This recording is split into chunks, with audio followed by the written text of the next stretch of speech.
Hello, everybody, especially those watching this recording, because I'm the only one here. Gotta love launching and starting up the first video for the night. It's been an interesting day.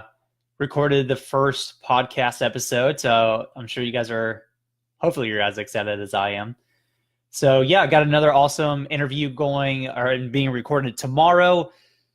Recording a few more episodes later in the week, probably Friday. So the goal really is to have a handful of episodes when we do open up and launch the podcast and bring you guys more value, right? Like that's what we're really about here in the Facebook group is how can we bring as much value as possible to you guys and help you go from I have no idea how to make this thing work and how to get started to 10 grand, in monthly recurring revenue with your business and do that in a very effective and efficient manner, right? Like not having you work, 80 plus hours a week and really bend over backwards to make it happen. What we would love is to take not only our knowledge, but the people we're going to interview, people like Shawn Michaels, like Larry Labarsky, and bring these people in so you can learn from their mistakes and really say, okay, well, what are they doing now, right? How did you go from where you were to where you are now? I mean, that's such a big gap with a lot of these people. And so what we can really do is break that down and condense it into a way that you can apply it, regardless of where you're at right now, right? Regardless of whatever level you're at, how much capital you have, how much time you have, regardless if you have 6 kids in a full-time job or you're, a 20-year-old single guy, whatever, we can make this work. And hopefully we can bring in enough people from so many different backgrounds to show you guys that these hurdles you think you have, you really don't. It's really just looking at problem solution. And it's understanding your current situation and being self-aware of what you're going to have to do to really make those happen. So guys, I see everybody jumping in here. That's awesome. Welcome. So David, the podcast is not live yet. So right now we're getting everything set up. We're recording the first batch of episodes, if you will. So what we want to do is launch with a handful of episodes. So instead of you guys, us jumping in here and saying, hey, it's live, it's out there, here's one episode. Wait till next week. We want to have a handful for you guys to really immediately get value. And then we'll do one episode per week going forward with that. So we'll make it work for you guys. So Sebastian, Osama, Sean, I see you in there. Excited for tomorrow, man. Hopefully you get some sleep. Jay, welcome.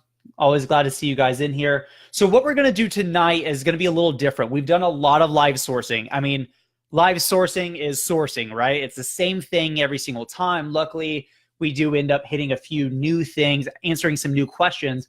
But what I really want to do tonight is ask specifically what's holding you back from where you are to where you want to be in a week, a month, 3 months from now. Let's really break down what's hurting you, what's holding you back, and start to craft a plan to get you over that hurdle and get you moving forward. Because at the end of the day, if you can't take action and you're just, kind of in, whether it's fear, whatever, we all tend to hit this little plateau where we have so much to give. We want to give so much action and really dig deep into things. But sometimes we just don't know where to direct all of that action, right? All of that momentum that we want to build. And so if we can just get you there, then it's a springboard for you to really start hitting your goals and to get you where you want to be at. So as you guys are jumping in here, throw your questions into the comment section. And what I'm going to do is go one by one, and we're going to break each of these down and get you moving forward. So hopefully you brought some good questions. I didn't make my tea tonight. It's been a long day. Got this stuff. It's great. Save you. So as these questions are coming through, I'm going to jump in, answer them, get you guys moving forward. Craig, David, Steve, welcome. Got a lot of new Facebook members. I think we just crossed 3,500 members in the Facebook group. That's huge. That is huge. We've been running this group for I want to say 8 months in total. So in 8 months, we've grown from 0 members, well, 2, because it was me and James, just us talking to each other basically, and then grown that into 3,500 Facebook users. That's insane. And what's even better is watching people who came in, like all of you are probably doing right now, saying, hey, I'm just trying to figure things out, trying to get going, and seeing so many members go from that to posting, hey, I'm doing 10,000 plus a month in sales. I just hired my first virtual assistant. Yeah, I actually hired an intern to help me source. It's so cool. It's incredible to watch you guys go from that to where you guys are moving forward, hitting your goals, all that good stuff is so cool. Super cool. See, Vanessa, here's a question. I need a prep center. The suppliers will work with me if I have a warehouse. So this is a big potential hurdle for a lot of new wholesale sellers. So when you're ordering from suppliers, they're typically going to require you to have a commercial shipping address. The reason for that is you need a lift gate, pallet jack. It's easier for them. Now, most of us are running our businesses from our homes. So we don't have a lift gate. We don't have pallet jacks. Now, me and James approach this differently. So James actually has his own warehouse. That's how he runs it. I kind of like the more hands-off approach. And so what I do is a prep center, which is exactly what Vanessa is talking about here. So what a prep center allows you to do is outsource that whole logistics side of the wholesale Amazon business world, okay? So what we're going to do is contact a specific prep center and ship everything from the supplier to the prep center. They're going to prep it however Amazon requires us to do. Typically, they're experts with Amazon shipping, and then they are going to ship into Amazon for us, so we never touch our inventory. Kind of love that. So if you're looking for one, it's a bit daunting because there's so many out there. It's really hard to know how to measure a good prep center from a bad one. So what I like to do with anything, if I really just don't know how to approach picking something, whether it's a tool, whatever, ask for recommendations. So I've used amztransit.com. They're pretty good. I haven't had issues with them before. I know they just lowered their pricing. It was $1 per unit, which was a bit pricey, down to 75 cents. Now, for them specifically, they're big enough to know what they're doing and to have good systems and processes to where I know my inventory is going to be churned out in 48 hours. But they're not so big like Prime Zero Prep is the one that it's just, there's so much going on there. It's hard to really have efficiency, in my opinion, right? I haven't fully worked with Prime Zero Prep, so I can't really call them out on that. Just from looking through it, it's a different process. So every prep center you're going to work with will have different requirements in terms of how you submit an order. Do you deal with a sales rep or do you just submit a form? Everyone's going to be different. So understanding how they require you to work with them is very important. For me, the system was basically this. I would place a restock order with my supplier. I had a form that my sales rep actually just created for me because it was easier. So I would put how many total units, how many different SKUs, and how many units per SKU, so they could really go through and say, hey, man, they're actually missing 2 units on this specific SKU. So I know I can go say, hey, we're missing some inventory, work all that out on my own, right? Very important that you have checks and balances there and some quality assurance stuff, which your prep center should do for you. From there, I'm going to attach my tracking and shipping numbers.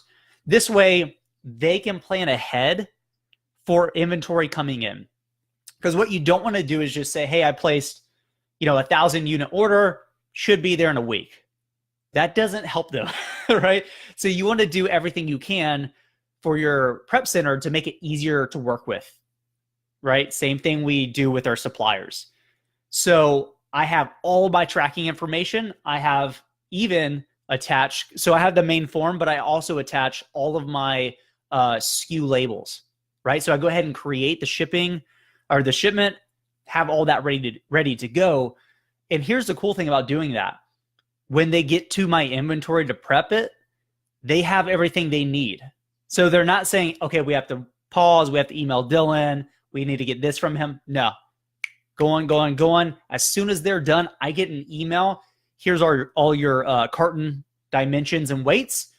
Thank you. I enter that all in, complete the shipment, email them the shipping labels. Bye. Super, super efficient. I love working with them.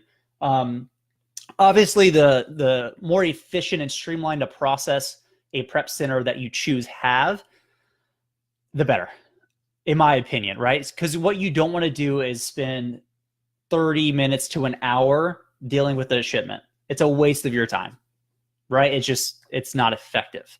I'd rather spend that time talking with suppliers and opening new accounts. It's a great question. That's what I personally use. I'm not saying you should use them by any means, but you asked for one, so there you go. That's the only one I can really vouch for because I've actually used them.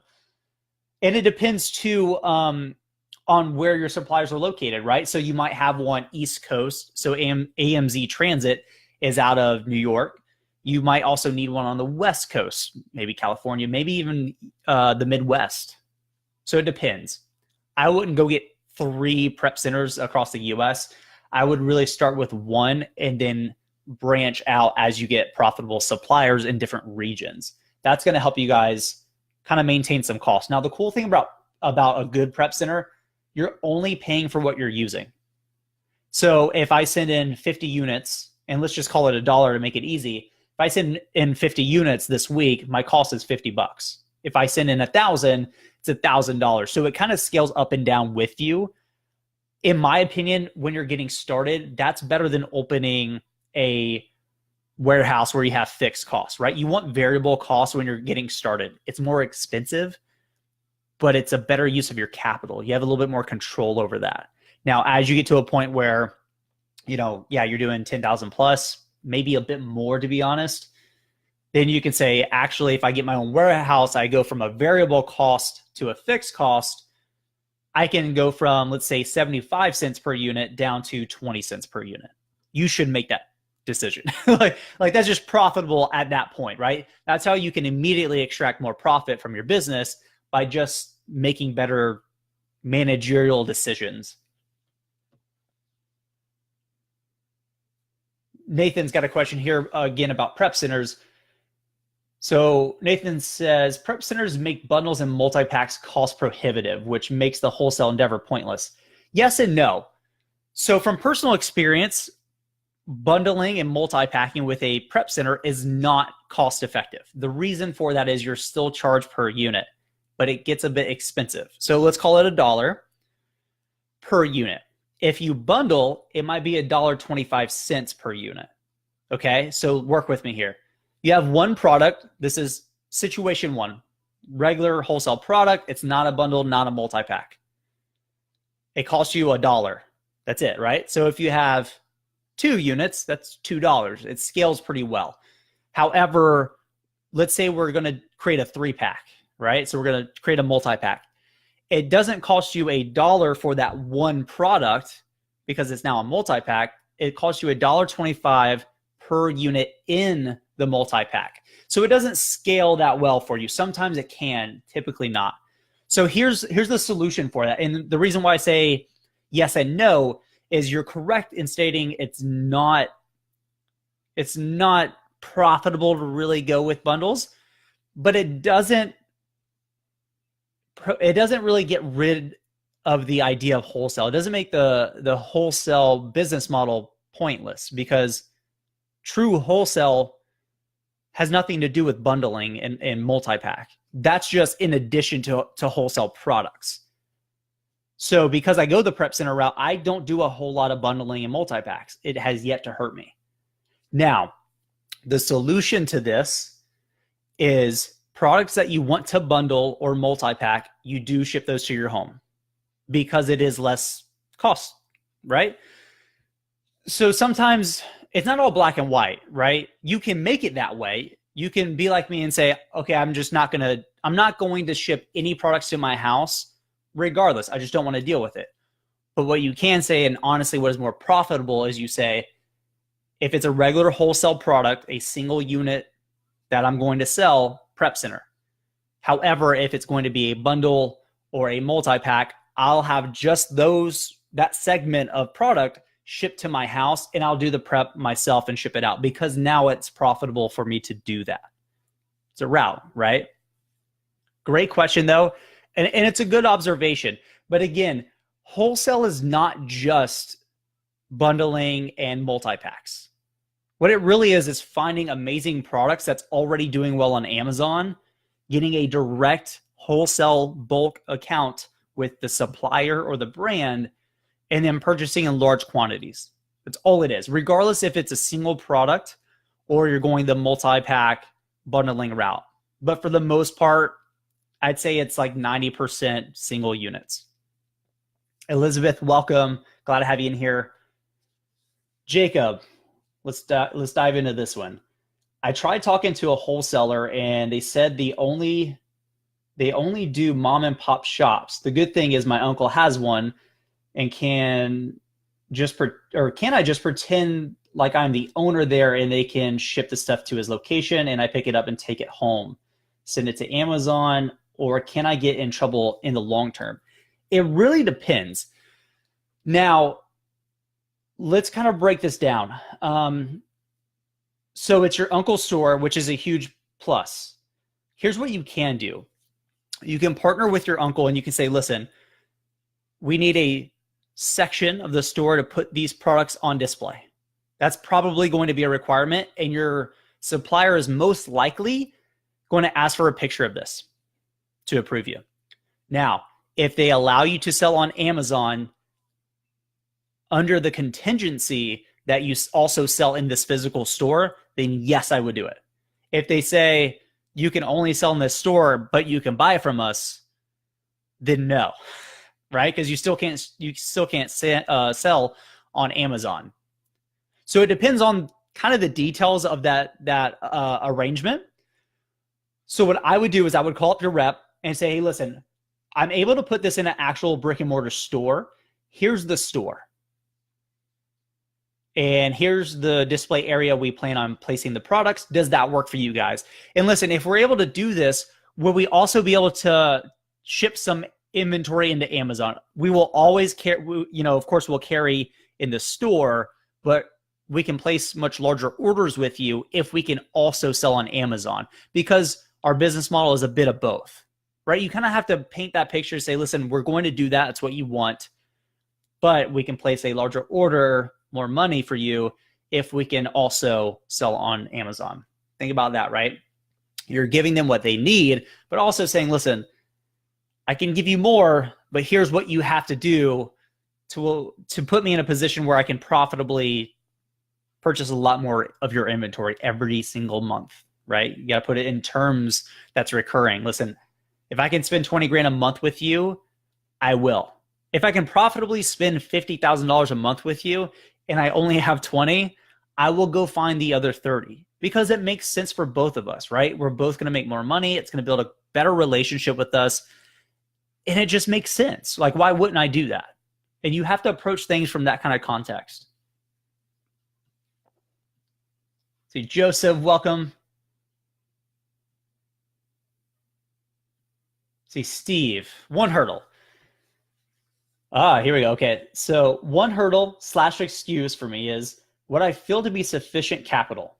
For certain, I'd start doing our own prep center work and maybe even FBM versus FBA to start. What is this? FWIW. I'm not sure what that means. I'm not gonna lie. Yeah, I don't know what that means.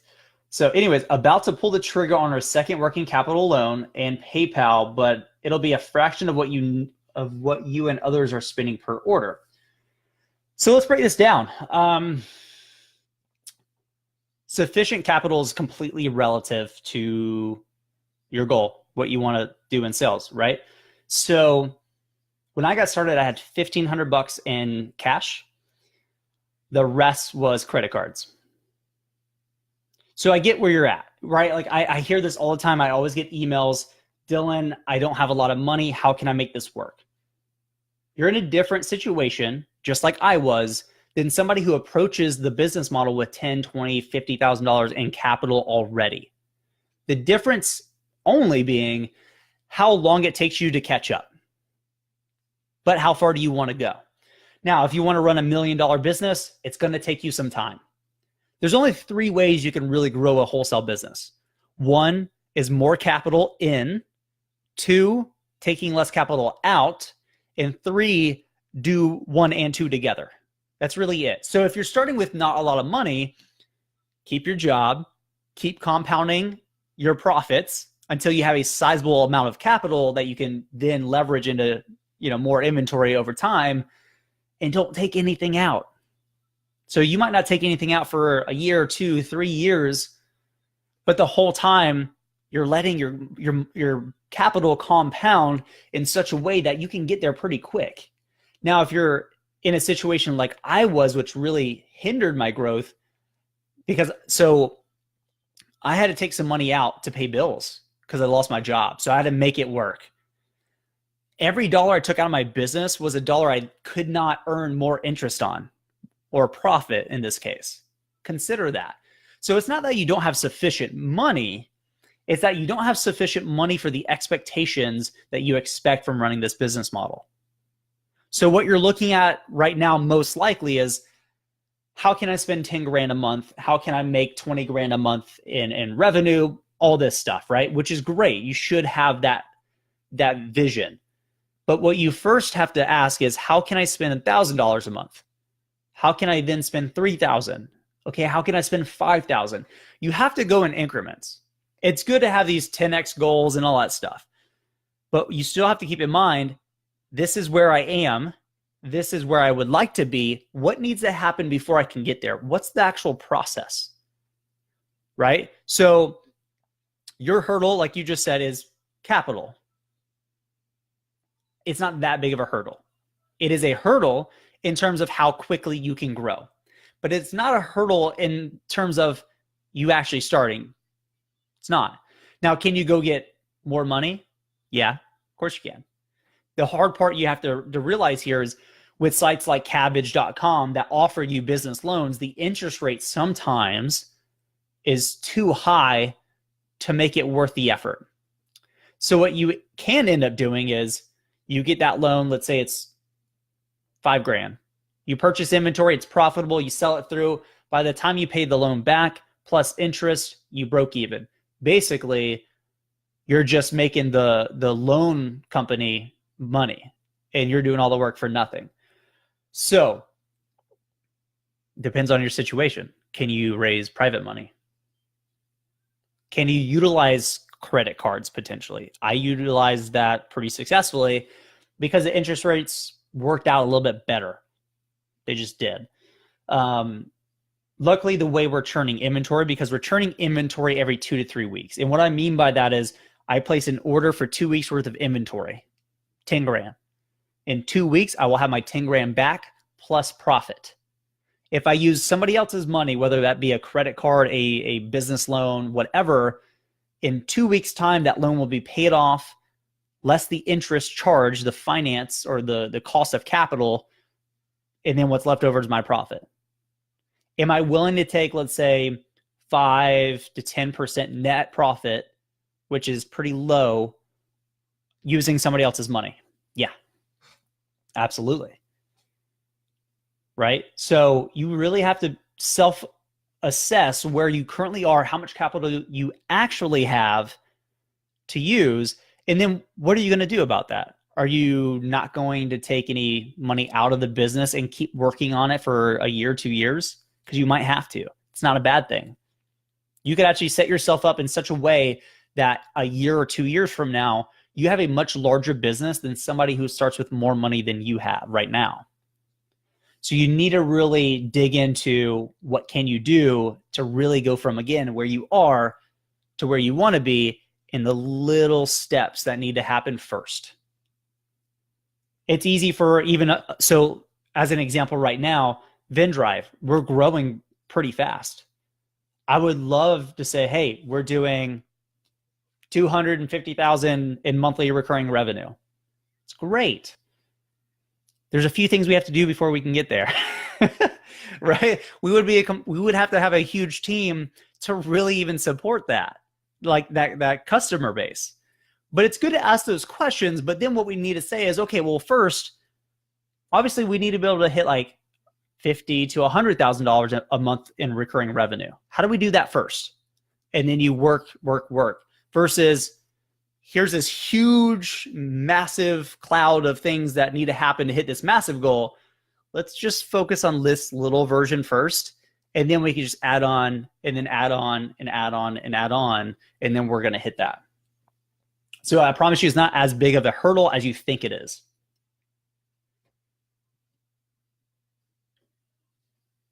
See, Vanessa, I'm working on such slim margins that it seems unattainable to use a prep center.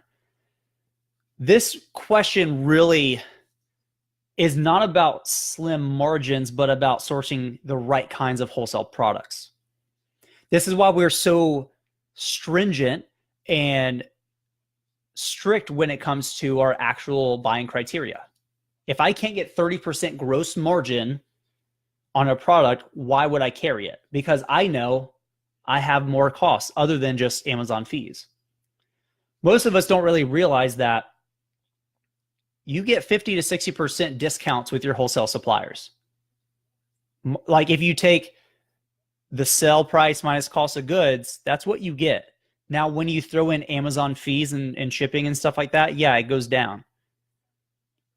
Right? So think about that. So a lot of us want to call a supplier and say, hey, give me another 20%. They're like, dude, you already have 50%.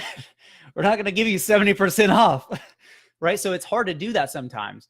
Now, understanding that, and that's the problem you're having right now, the question I'm going to ask is, what kind of products are you willing to buy?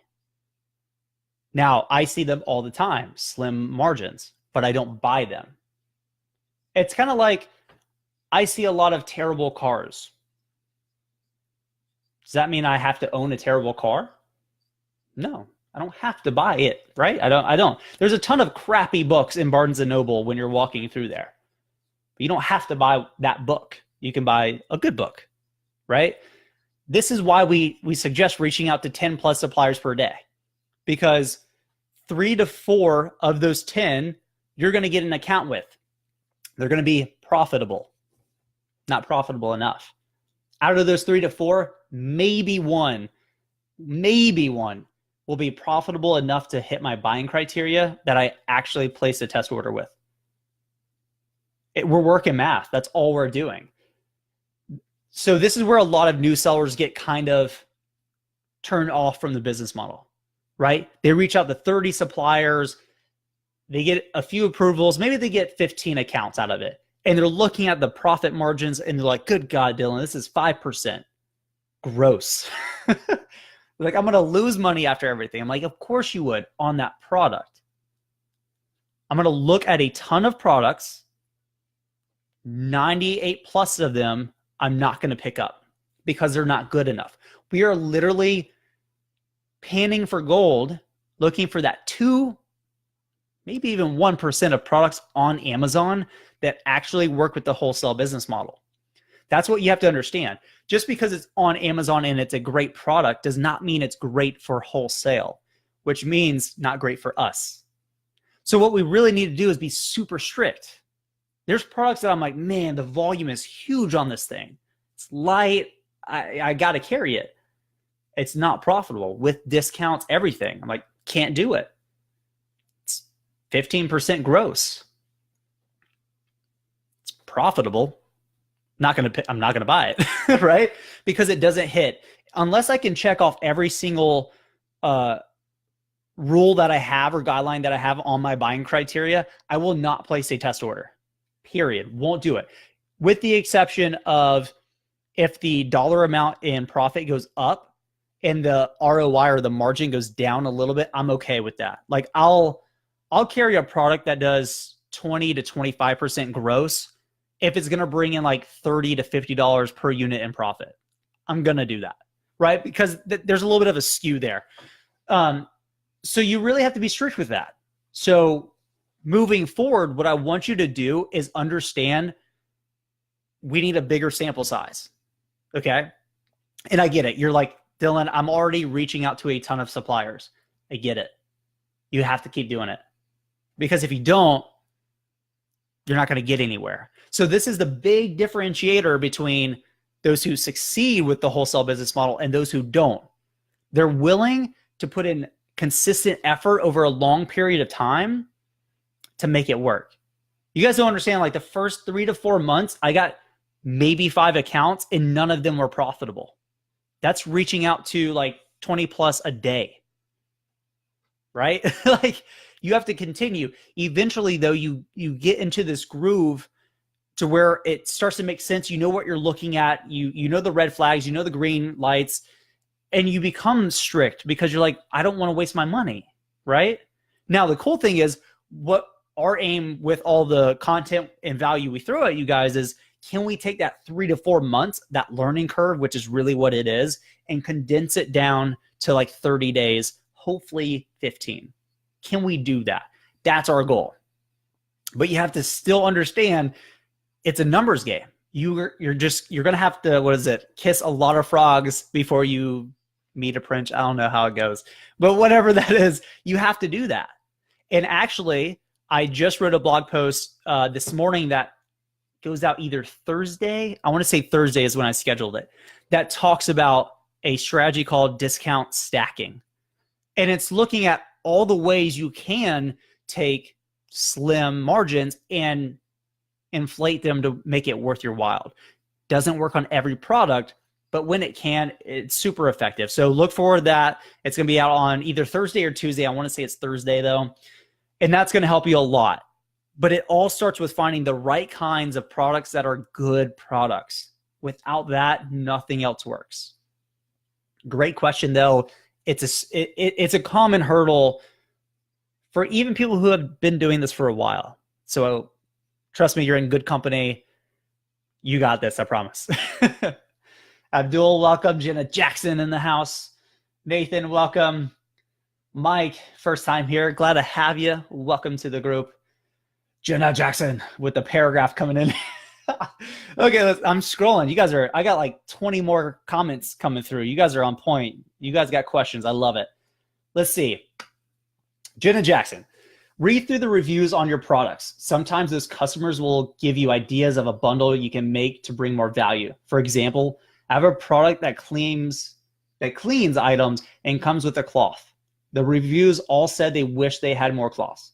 I told the manufacturer and he said it's fine with him, or he's fine with me bundling it with more cloths on my own. So what Jenna's really talking about here is looking and finding that opportunity. Okay. Now, how do you find opportunities? Talking with your suppliers and looking at, like she said, customer reviews. So if you're looking at bundles, and I wrote, when is that going live? Either Tuesday or Thursday. I got them confused. They're mixed up. I basically wrote a simple bundling guide of how to find opportunities for bundles. And it's just as easy as it is finding wholesale products. You're on Amazon, and hell, half the time they say customers typically buy these items together. Read the comments. Here's what I wish we had. Here's what we would, I wish it had more of this, and whatever it is, find those things, write them down. It's very easy for us to not focus on our customers as wholesale sellers. But what you have to understand is they are our customers if we sell that particular product. Now, yes, they're not reviewing us and all that stuff, but it matters. That's where you can take a product that does okay and create something that adds so much value to where it does great. It's being willing to do that kind of stuff that can be a big differentiator for a lot of sellers, right? So look for more opportunities like Jenna was saying. Steve, FWIW stands for what it's worth. I haven't heard that one yet. I know YOLO. I've been told that one. Thanks, millennials. Jason, Dylan, what is going on, Jason? Jacob, do you save these videos so I can watch later? Jacob, I do. So after I record these, they get posted immediately to the video section in the Facebook group the next day after. So typically Tuesdays, I will email these out. And I will post them to the top of the Facebook group, so you don't even have to look for them. Just jump into the Facebook group. It will be right there waiting for you guys.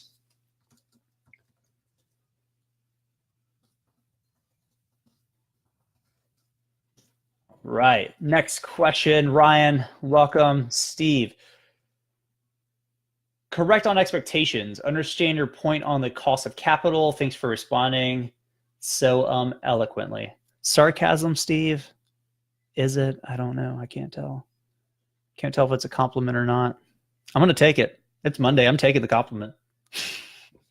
I got to get better with my voice because we're doing this podcast. I recorded the first episode today, and I have to literally listen to myself talk during the editing process. Really weird. I say like, really, so, typically, all the time.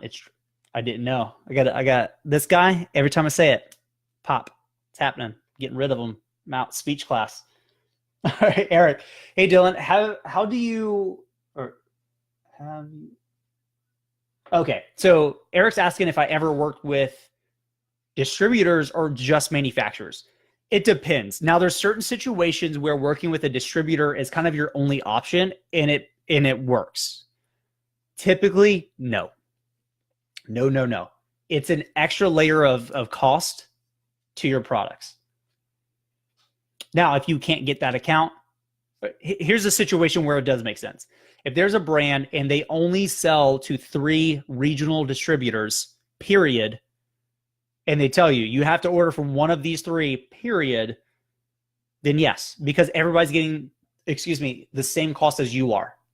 Now, why would I want to go get a account with a distributor that, yes, is easier to get, but less profitable than getting a direct account with the brand? If I'm competing with somebody who has that direct account, they will beat me 9 times out of 10. They have a competitive advantage when it comes to the cost of goods. That's a losing battle you're walking into. So if the price does fluctuate downwards, they have more margin to stay on that listing than you will. Consider that, right? So again, sometimes it does make sense. Most of the time, I'm going to say 99% of the time, no, I want direct with the brand, period. It's the best way to do it.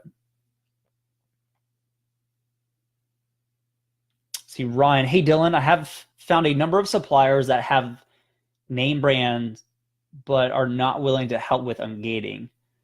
Are these suppliers a good start when just starting out, or should we leave them at the door? Okay, so really what you're looking at is a distributor, which is what we just talked about. Yes, they give you access to name brand stuff, but like you said, they don't give you everything you need. Now, some distributors will pass on like a CPC form, whatever requirement Amazon might need for you to get ungated. But it's just, like I said, it's not the best ideal situation. It's really not. It's kind of like skirting the edges of wholesale, in my opinion. Now, again, it can work really well, but let's look at an account that every wholesaler gets within their first month, which is Entertainment Earth. We all get it. We're like, oh, there's so much profit here. No, there's not. They're like, yeah, but they have Marvel stuff. I'm like, yeah, it's never profitable. And it's always like you look at stuff and it's profitable, and then you go to order it and it's back ordered like 2 months, and you're like, I can make this work. It's profitable, right? It's worth it. And then everybody gets it in, and then the price tanks, and then you lose money. Not worth it. But it was Marvel. So no, I don't care that they carry name brand stuff. I carry name brand stuff. Think about that. As a wholesaler with direct accounts, you carry name brand stuff. There is name brand stuff, and then there are generics. We don't touch generics because they're not profitable. Those are typically private label anyways. That's all a generic is private label. So them having name brand stuff, and what you mean by name brand most likely is household name kind of stuff, like Marvel, whatever. There's so much competition because it's easy to get those accounts. It's easy to place those orders. They look profitable, but they're not. The margins are literally slim. It's terrible. So you have to really kind of think that through. What What every wholesale seller does within the first month, maybe 2 months, they open every account they can with a distributor because it's easy. Now, here's a rule of thumb that I learned the hard way. If an account was easy to get, required you to talk to no person on the phone, it is most likely not profitable, or it will not be profitable long enough. Think about it. What kind of barriers are built in for you as a seller compared to new sellers jumping on a listing? If I can go register on their website, order in bulk, just like everybody else, what protections do I have against competition? I don't. If it's super hard to get and they tell me no like 3 times, I'm like, yes. Right? Like, yes, it's harder to get these accounts, but if you stay committed to it and you follow up and you make it happen, when you get the account, you're good. Like, for a year plus, you are good. Think about that. Like me and Jenna Jackson talked about this for the longest time. And she literally was like, dude, it makes sense. The easier an account is to get for me, the easier it is for any other seller to get it because I'm not special. You have to understand that. Now, if it's super hard for me to get, it takes me 30 days to get it, but I get it. Now I'm in the inner circle, if you will, for that supplier. But I know it's going to take at least 30 days for any other seller to even get on this. And most likely that's not going to happen because I can guarantee you I work harder than any other seller when it comes to getting an account. Think about that. Most sellers are lazy. They're like, oh, just send some emails. Good luck. It's not going to happen. Now, listen, a year ago, yeah, you could do that. When I got started, you could send 40 emails a day, canned responses, and open accounts. They're not great, but they're profitable. Now, no. The reason for it is the industry is starting to mature. Sellers are opening their doors. What you guys don't understand, the difference is they're opening their doors only to those who approach it from a real business relationship standpoint. So if you call them, you know what you're talking about. You immediately add value, like I talked about in the 5 techniques to actually get approved by a supplier. You can get those accounts. But I have people email me all the time. Dude, I'm sending out 10 plus emails a day. I'm like, I didn't say 10 plus emails. I say contacting 10 plus suppliers. By default, I'm talking about phone calls at this point in time. Now, if you want to go email route, it's probably 50 plus, to be honest, per day. That's a conversion rate, is what it is. It used to be like 40%, and that was response. That wasn't account opened. That was response rate. You have to approach it so differently now. You really have to be on your game, and that's daunting. It's scary to a lot of people. God, I know it was for me. I was like, nah, how old was I? 24, 25, calling companies, acting like I knew what the hell I was talking about in my bedroom, saying we, as if my company's a we, it's a plural. I'm like, no, it's just me. But you get used to it, right? Like, I say this all the time, the more you do it, the more you have these conversations, the better you get at it, the more you learn what to say. Like Jenna went through this, right? She just was like, shit, I thought 10 a week was pretty good. She's like, all right, Dylan, challenge accepted, 10 a day. Started doing it, started getting success with it because the volume and the math works in your favor. She started to learn what to say and when to say it. She literally called me one day and said, I just used the $20,000 spiel that you talked about on a Facebook Live like a week or 2 ago. And it went from, you're not getting this account because we have to progress your application up to upper management. It's going to take forever. She said what she needed to say at the right time, and the rep immediately said, oh, well, in that case, we don't need to do all that. I'll send you pricing. Think about that. But it took her iteration after iteration and so many phone calls to get to that point, not only of like confidence, but like experience and skill set of knowing what to say when, and to realizing, oh, I should probably say that right now. Otherwise, it's a blur, right? Your first like 10 phone calls to a supplier is a complete blur. You're just like, I need a wholesale account, Amazon. Like, you get so trumped up because you're so worried. It was like me recording this first podcast today. I'm like, sitting here like 10 minutes. I'm like, how do I start this thing?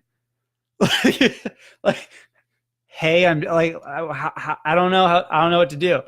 But what I told myself and what I realized is the more I do it, the better it's going to get. So guys, stick with me for a little while. We're starting from zero. We're going up.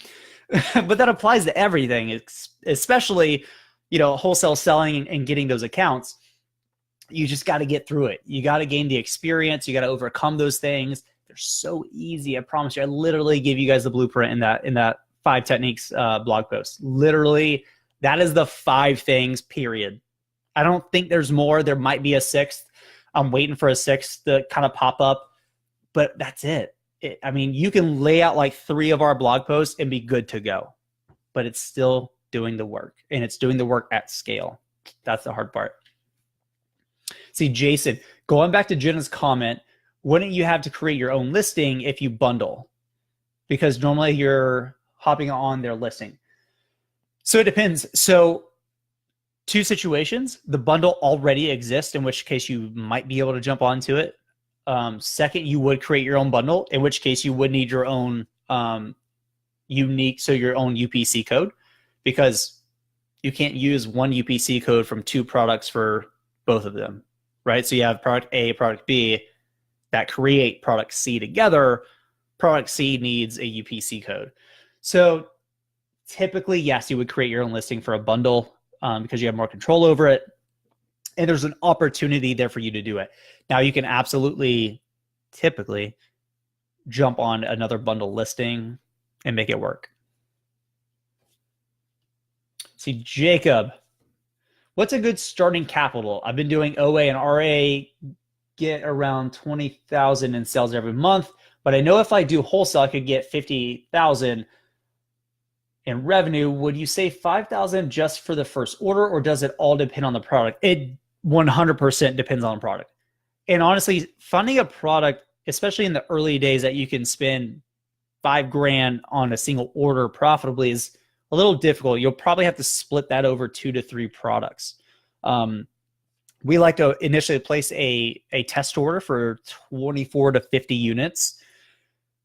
That's a few $100, maybe $1,000, depending on the product. Like, I've carried a product that cost $216 wholesale, so that was a $10,000+ order every 2 weeks. So yeah, it 100% depends, right? Because your product might cost $20, it might cost $18, it might cost $216. So it 100% depends. Now, here's the thing about startup capital. I should have mentioned this earlier, but it's just now coming back to me. I love getting the question, how much do I need to start wholesale? My answer is always the same: however much you have. As if my answer is going to change how much money you have. Right? Like, if you have 10,000, I say it only takes 5. Why wouldn't you use the whole 10? Right? So me saying 5 is irrelevant. Now, if I say it takes 5 and you have 2,500, it doesn't matter. Like, me saying it takes 5,000 doesn't magically put another $2,500 in your pocket, right? So however much money you have, whether it's $500, whether it's $50,000, you have enough to get started. You have enough at least to place a test order and start growing from there. You purchase however much you can, and then you take all the profits you made from that first order and you place a second larger order, and you keep compounding. Eventually, you're going to maximize how many sales you can get for that first product, and you still have that larger amount of profit. Now you take that profit, product A kicks off every month, every 2 weeks, and you purchase product B. Minimum you can afford, but then you replicate what you did with product A. You keep churning it until you're maximizing. Now you got 2 products at full scale. Perfect. Go add a third, right? The only difference is, just because you have, let's say $50,000 in available capital starting, doesn't mean or guarantee you're going to succeed, because you could suck at sourcing. You could never put in the work, have all this capital, and never effectively deploy it. Think about that. That's why I'm saying you can start with less money than somebody else, but work harder, work smarter, and actually put in the work, and end up in a better position with a bigger business than they would. They might not even be here in 2 to 3 months because they're like, I just got all this capital. I can't spend it. I don't know how. I can't make it work. But you're sitting there dropping $500 orders like it's left and right. Right? So however much money you have to start, that's how much you got. And I promise you, that's enough. It's enough for you to get moving. It's enough for you to start the momentum, that snowball, that domino effect that's going to lead to you having a big business in the next 6 months to a year. The simple fact is, if you start now, a year from now, it's going to be a lot better than if you start 6 months from now, right? Now, if you know you're going to have to go through a month or 2 months of the learning curve and really figuring things out, would you rather start that month or 2 months now or in 2 months from now? Right? You have to think about this from a bigger macro perspective, because at the end of the day, there's certain things you simply can't change. Like you don't control it. But what you can do is use it to your ability. You can say, you know what, I'd rather start struggling this month than next month or the month after that. That way I'm at least a month or two ahead of where I would have been otherwise. And yeah, I only got $500, but whatever, let's make it work. It's called being an entrepreneur. Saying, this is what I've got. Let's make it work. I'll figure it out. That's it, right? Hopefully that helps.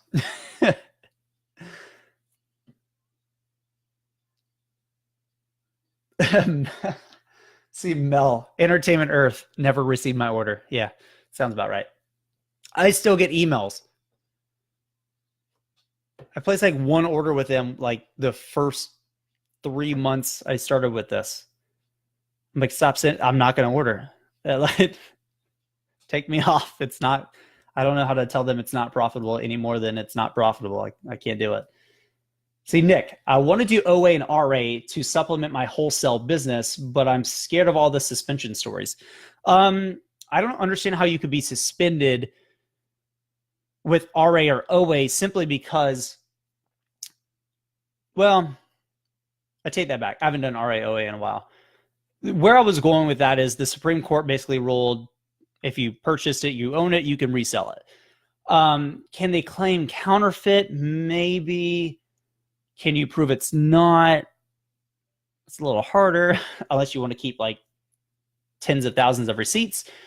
Now, here's my thing.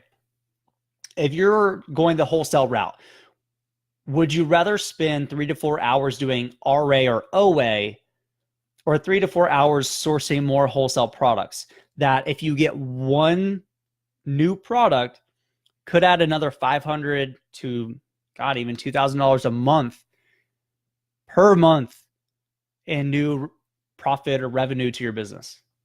That 3 to 4 hours could compound and pay dividends for the next year versus RA and OA. Once you sell it, what does it do for you? Right? So for me, I'm going to challenge the whole OA RA supplement. You should only supplement if you're fully maxed out on wholesale. And unless you're selling 2 million plus in wholesale annually, you're not maximized yet. I would continue putting in the work. I would continue finding more wholesale suppliers and double down on that. Because what you're going to do is you're going to balance two different business models. You can't effectively grow both that way. Right? So it's really a detractor. It's really something on the side that isn't, in my opinion, not really worth your time. I know how effective wholesale sourcing can be, and I would suggest you take every hour you got and dedicate to that, because the more hours you put into sourcing, the better you get at it. And you increase the probability and the likelihood of you finding that product that brings in $2,000 a month in recurring profit for the next year plus. It's kind of my spiel on that one. A few more questions here. See, Mike, I'm sure I'm similar to others who have a full-time job, family, and so on. What do others do to get accounts if calling is the way to go? So it's good that you're being self-aware of your situation, and it's a great question to ask. So I actually wrote a whole blog post on how to source wholesale products with a full-time job. Listen, it's not easy when you work full-time, have a family to manage and take care of. It's not easy. So you have to approach your time differently. So here's my suggestion, assuming you're not going to go the virtual assistant route. I would spend the next 2 weeks doing nothing but sourcing, but not contacting suppliers. So we're gonna batch everything, okay? So here's what you're gonna do. Spend the next 2 weeks doing nothing but sourcing wholesale products. If you're a VinDrive user, throw everything into VinDrive so you've got it all there, all the key information you need. And in that third week, you're going to start working down that list. You're gonna go supplier A, supplier B, supplier C, so on and so forth. So instead of trying to manage, well, I got to find X amount per day and then I got to call a certain amount per day, break it up. Make it way easier on you. Can you call on lunch break? Can you call later in the afternoon? Sometimes, I've consulted with people that work 80 plus hours a week and they're like, I physically can't do it. And they're right, they can't. So they have to go the email route. Now, they also accept the fact that it's a lower approval rate, but that's what they can do. So if you physically can't make any phone calls, sure. Can you make 2 a day? Can you make 1 a day? It's better than nothing, right? Can you enlist somebody else to help you? Can you bring on a partner that maybe works different hours than you do?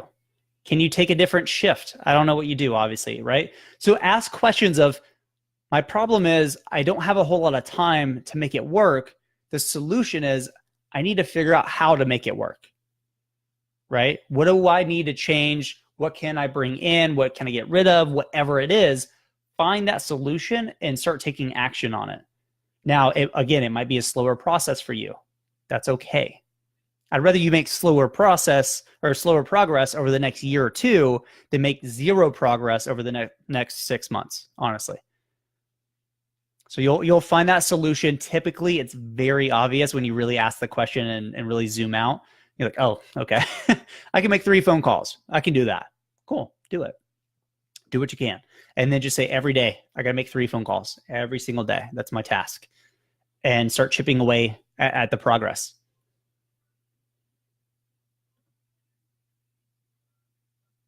See, Vanessa, these wholesale accounts we're going after are all US based ? How different is the pricing direct from brand versus distributor?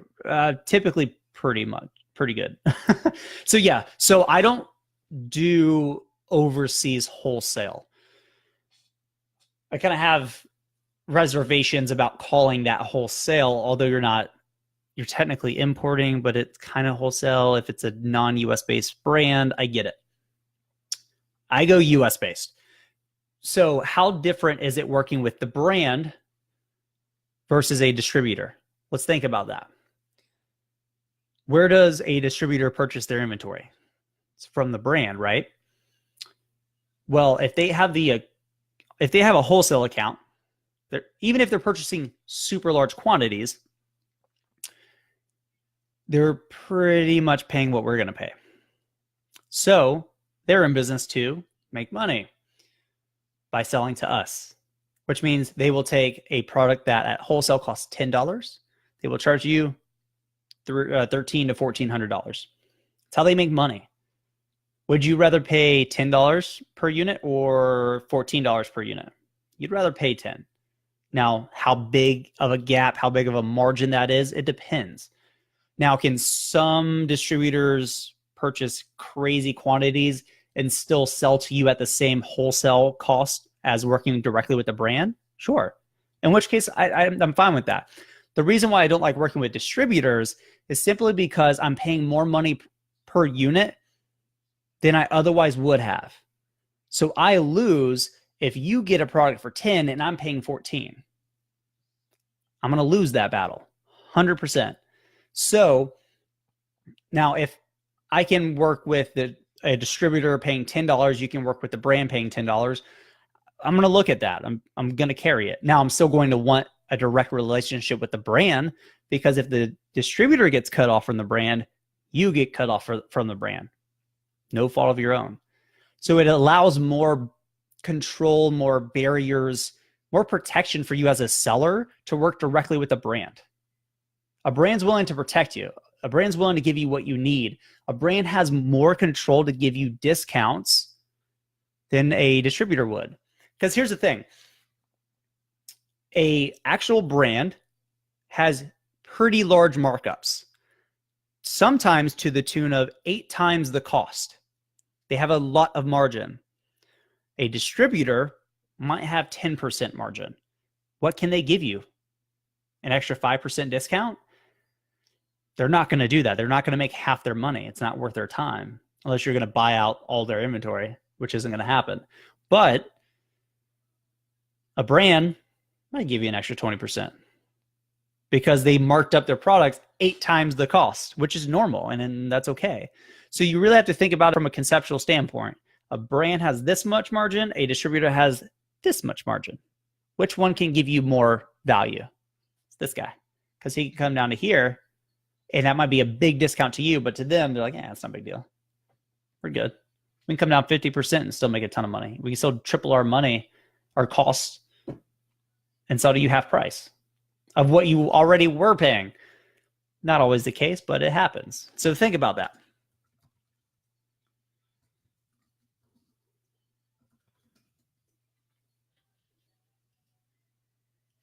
You guys got some amazing questions tonight, though. Let me get this. Got a few more questions, and then we are going to call it a night. Not quite yet, though. Don't worry. Sorry, Facebook is acting up. So where was I? Here we go. See, Elizabeth, a brand told me that I need to buy from one of their distributors for a year before they can sell directly to me. So yeah, this might be a situation where if it's profitable enough and it meets all your buying criteria, maybe you do work with that distributor. Because again, if no other Amazon seller can get that direct account for a year, that's what you have to do. So if it's profitable enough, you carry that for a year. You make money on it. In a year, you get a direct account, you make more money on it. Now, if that's a distributor like Entertainment Earth, I'm not going to do it. No.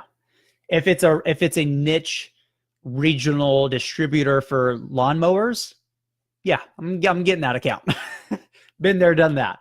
If it's a regional distributor for desk supplies, right? If it's super specific and niche, then yeah, I'm going to do that, because new wholesale sellers search Google for blah, blah, blah, toy distributor.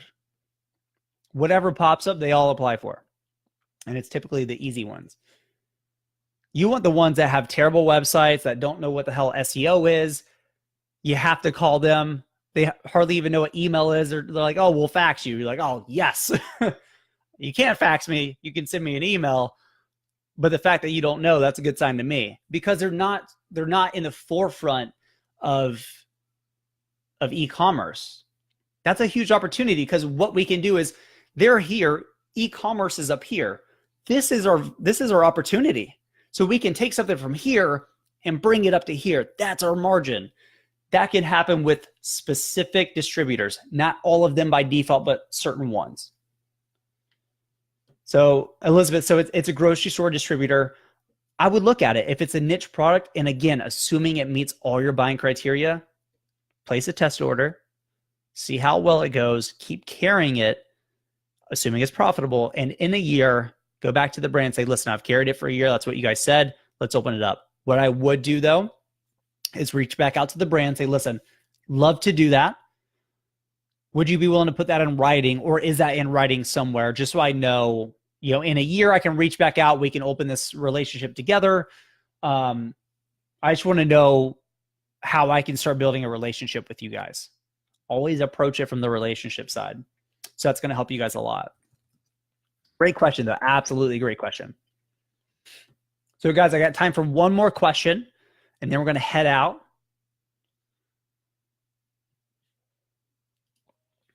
So I went ahead and posted a discount code for you guys for VinDrive. So it's 25% off for the first 3 months, including the 14-day free trial. So the code for that for today, which is only going to last the next like 20-ish minutes, is scary. Halloween. Woo. Probably should have waited until next week, but that's okay. So all caps, scary. That's going to give you guys a 25% off. So you can take all these things we're talking about, dump them into a tool, make it way easier for yourself, especially if you're working full time, you're managing a family, you're trying to make it work, and you already feel overwhelmed. Just make it easier on yourself. Like, why would you want to do it harder? It's the way we kind of view it. So that's going to help you guys a lot. So I got time again for one more question, and then we're going to call it a night. It's a Monday. That means you guys got all week to be reaching out to suppliers. Take everything we talked about here, especially the ones that we talked about one-on-one kind of, and apply it, right? So if in a week you haven't applied anything we've talked about, you're really not going to make any progress. So really, hopefully you've been taking notes and you have a game plan for the week, the next 2 weeks ahead. And you're like, okay, that was my problem. This is the solution. Let's make it happen. In a week from now, I want you to be over that hurdle and looking for the next hurdle to overcome. I want you reaching out to more suppliers. I want you landing more accounts. I want you placing test orders like your life depends on it. I want you to come back and say, Dylan, I needed another $20,000 worth of capital right now because I've got that much inventory at my disposal that I just can't, I don't have enough capital to purchase. That's where I want you to be at. What a lot of people don't realize when they get started, phase one is I have some or enough capital, but not enough profitable inventory to purchase. You get good at sourcing and it flips. Then it becomes, I have so much profitable inventory at my disposal, I don't have enough capital. So then your biggest hurdle is, I have to go raise money. I have to go get an SBA loan. I have to go call my crazy uncle and be like, hey, dude, I need like 20 grand. Whatever it is, however you overcome that.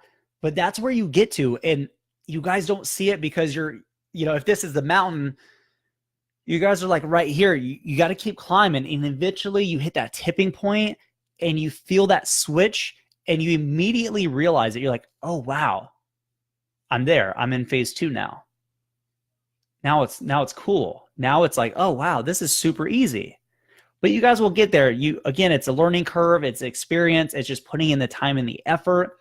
But keep doing it because the more you do it, the quicker you get to that tipping point. So it looks like we're good. Jacob, thank you for the kind words. I appreciate that. Hopefully my audio came through. I'm testing this new mic. Not sure how it works with Facebook Live. Hopefully good. Hopefully I'm not just talking to myself and you guys are just really good at reading lips. Who knows? So guys, if you have any questions, email me, Dylan, DILLON, at VinDrive.com. I'm about to sit down and answer a bunch of emails right now. Jump into VinDrive, test it out for 14 days. If you don't like it, it's an easy cancellation. We'll take care of that for you. If you want to export all your data, we got you covered. We make it super easy for you guys, okay? We got a lot of cool things in the works. Aura Beta is coming up soon. So our AI-based repricing, that's coming up very soon. We had a few delays technically, but it's coming up soon. The podcast launches in the next few weeks. I got a lot of stuff to kind of figure out editing-wise, and we'll make it work. So hopefully you guys are enjoying the content that we've been publishing every week on the blog, the Facebook Lives. Let us know how else we can further add value to you guys. How can we get you further along? How can we really make it happen for you guys? And we'll do whatever we can to make it work for you guys. So we'd love to have you, Team VinDrive. and if you have any questions about VinDrive, again, email me. I'd love to answer any questions, help you get started. If you're just like, yeah, I want to jump in, but I'm not really sure how to, email me. We'll get you set up. We'll get you moving forward. Enjoy that 25% off. Again, it's only going to last till the next 30 minutes. I'll extend it for 30 minutes. So you have 30 minutes to use that discount code, and then it's going to go away, and then it's back to full price, which that's never fun. Discounts are always good. Didn't we just talk about discount stacking? Do that with your tools. All right, guys, have a great week. Be productive. Kill it. Kill it. I love it. Watch some Gary Vee or something. I don't know. All right, guys, have a great one. Oh, here we go. Elizabeth, I'm working with VinDrive and I'm loving it. There you go. I mean, what else do you need, right? Elizabeth, thank you. Glad to have you on board. Saw you come through. We've been getting a lot of those. It's pretty nice. And we're working on version 2 here shortly. That's going to be more communication tools, some task reminders. It's going to be really good. It's going to be a full suite. It's going to be insane. So VinDrive really is a competitive advantage for wholesale sellers, period. That's what we built it to do. That's what we're going to continue adding features to enable you to be further of a competitor against other wholesale sellers, and we're going to make it work. So very excited. Guys, have a great rest of your week. Thank you for spending almost an hour and a half with me on a Monday night. Go kill it. Have a good night, guys.